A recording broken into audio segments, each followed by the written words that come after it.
आप सभी लोगों का नेक्स्ट एग्ज़ाम क्रैक में हार्दिक हार्दिक और तहे दिल से स्वागत है।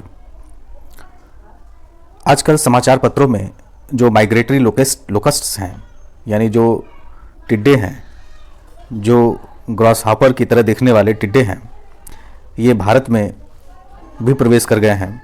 तो इनके इतिहास और इनकी रोकथाम और इनके बारे में काफ़ी इंटरेस्टिंग सवालों को लेकर आज मैं आप लोगों के सामने पेश हुआ हूँ और हम उन बातों पर भी ध्यान देंगे जहाँ से एग्ज़ाम में क्वेश्चन बन सकते हैं। तो आइए सबसे पहले देखते हैं एक बड़ा ही इंटरेस्टिंग क्वेश्चन कि डू पीपल ईट लोकस्ट, क्या लोग लोकस्ट को खा जाते हैं?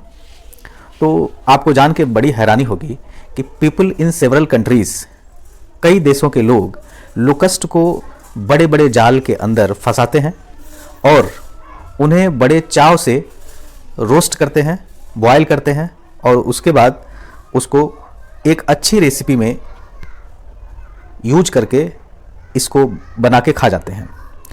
लोकस्ट जो है वो काफ़ी प्रोटीन रिच होते हैं, है ना।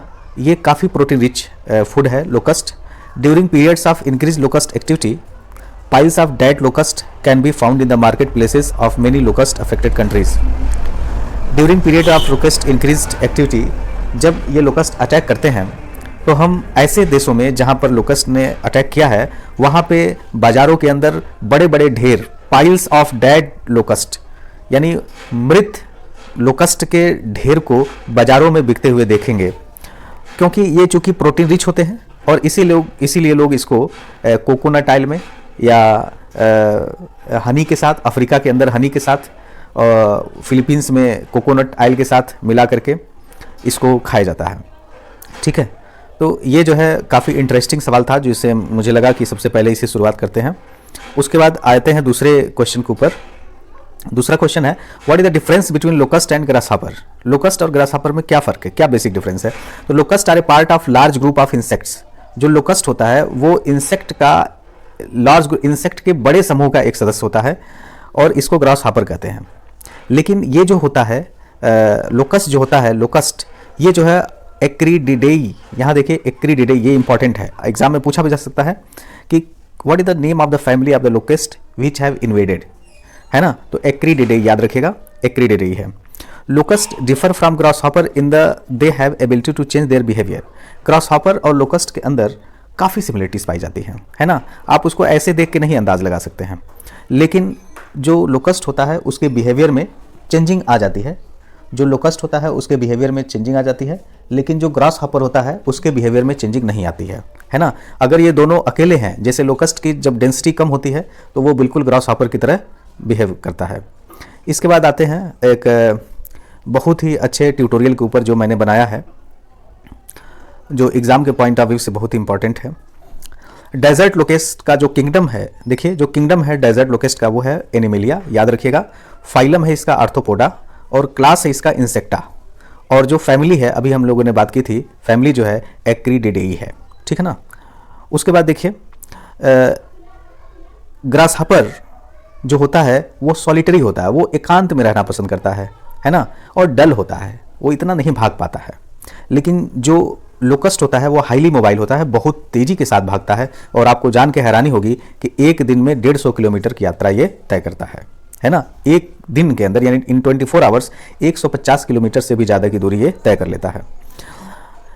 और दूसरी बात मैं आपको बताऊं कि most devastating migrant paste in the world, ये जो लोकस्ट होता है ये दुनिया में सबसे खतरनाक कीड़ा है जो एक जगह से दूसरे जगह में ट्रांसफ़र होता है। और ये जो है फिट ऑन ग्रीन वेजिटेशन, ये पूरी तरीके से हरे पेड़ पौधे, पत्तियों और जो भी फल सब्जियां एग्रीकल्चर है उनको पूरी तरीके से ये बर्बाद कर देता है। आपको मैं थोड़ा सा एक झलक दूं कि ये कितना डिवास्टेटिंग है, इसका अंदाज आप इसी से लगाइए। देखिए अगर 1 किलोमीटर लंबा और 1 किलोमीटर चौड़ा एरिया में, यानी 1 वर्ग किलोमीटर क्षेत्र में 150 मिलियन लोकस्ट आ जाते हैं, है ना। 150 मिलियन लोकस्ट जो है 1 वर्ग किलोमीटर के अंदर आ जाते हैं, है ना।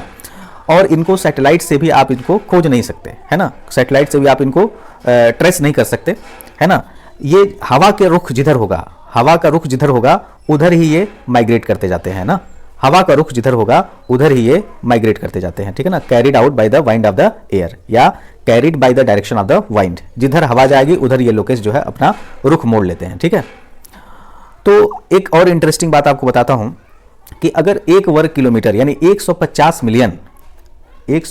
मिलियन अगर लोकस्ट आ जाते हैं तो वह इतना खाना खा जाएंगे जितने कि 35,000 लोग खाना खाएंगे। अब आप सोचिए कि 1 वर्ग किलोमीटर में, जहां पे आप देख रहे हैं कि साउथ अफ्रीका वगैरह में 10-10 हज़ार वर्ग किलोमीटर के एरिया में ये बहुत बुरी तरीके से जो है तबाही मचाए हुए हैं। तो आप देखिए कि 1 वर्ग किलोमीटर में 35,000 लोगों का खाना ये खा जा रहे हैं। तो अब आप उम्मीद कर सकते हैं कि जिस तरीके से इन्वेड हो रहा है भारत के अंदर भी, तो इस कोरोना काल में क्या होगा, आप खुद अंदाज लगाइए। उसके बाद देखिए, सबसे पहले हम इसकी बात कर लें कि ये स्प्रेड कब हुआ। शुरुआत में जब ये आया मार्केट में तो 1915 में, मार्च 1915 में ऑटोमन सीरिया में, ऑटोमन साम्राज्य था सीरिया के अंदर, वहाँ पे सीरिया में फैला थे। मार्च से अक्टूबर तक वहाँ पे तबाही मचाया था 1915 में। उसके बाद जो मेजर डेजर्ट लोकस्ट अपसर्ज हुआ 2004 और 2005 में हुआ वेस्ट अफ्रीकन कंट्रीज़ में, है ना, वेस्ट अफ्रीका कंट्रीज़ में वहाँ पे तबाही मचाया और वहाँ पे जो है लोगों के खाने का जो भोजन था वो पूरी तरीके से इसने बर्बाद कर डाला। अभी जो आया है फरवरी 2020 में यूएन में यानी यूनाइटेड नेशन के फूड एंड एग्रीकल्चर ऑर्गेनाइजेशन ने चेताया, एडवाइजरी जारी करता है कि नॉर्थ ईस्ट अफ्रीका के अंदर, खास करके ईस्टर्न इथियोपिया में ये पूरी तरीके से फैल गए हैं, लोकस्ट पूरी तरीके से फैल गए हैं। सबसे पहले जनवरी के अंदर, देखिए जनवरी के अंदर कीनिया में और युगांडा में तबाही मचाई है ना, कीनिया और युगांडा में तबाही मचाए और 5,000 वर्ग किलोमीटर के एरिया को ये पूरी तरीके से, जो भी वनस्पति थी, पेड़ पौधे थे, जो भी खाद्यान्न वस्तुएं थी, है ना, जो भी प्याज सब्जी जो कुछ भी उगा था 5,000 वर्ग किलोमीटर के एरिया में सब खा गए। उसके बाद युगांडा, तंजानिया और साउथ सूडान की तरफ ये बढ़े। तो यूएन ने फरवरी 2020 में ही भयंकर चेतावनी जारी कर दी थी कि आप अलर्ट रहिए और एक और आपदा ने दस्तक दे दिया है। उसके बाद 1 फरवरी 2020 यानी 1 फरवरी 2020 को पाकिस्तान ने इन्हीं लोकस्ट के आक्रमण की वजह से नेशनल इमरजेंसी घोषित कर दिया, है ना।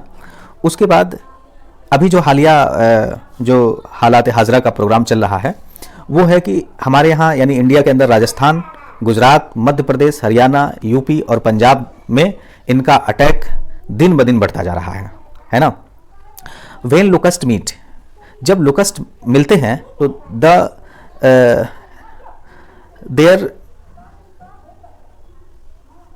जब लोकस्ट मिलते हैं तो दे रिलीज सेरोटोनिन, तो वो जो है सेरोटोनिन एक हार्मोन होता है वो रिलीज करते हैं और यही सेरोटोनिन जो है ये म्यूचुअली अट्रैक्ट करता है सारे लोकस्ट को और इसीलिए जो है वो सेग्रीगेट होते हैं, इकट्ठा होते हैं और वो फिर उसके बाद माइग्रेट होते हैं एक जगह से दूसरी जगह, है ना। अच्छा, इनके रोकथाम के लिए क्या किया जा रहा है? रोकथाम के लिए जो यूएनओ सुझा रहा है वो कह रहा है कि ऑर्गेनोफॉस्फेट केमिकल का स्प्रे कीजिए, है ना।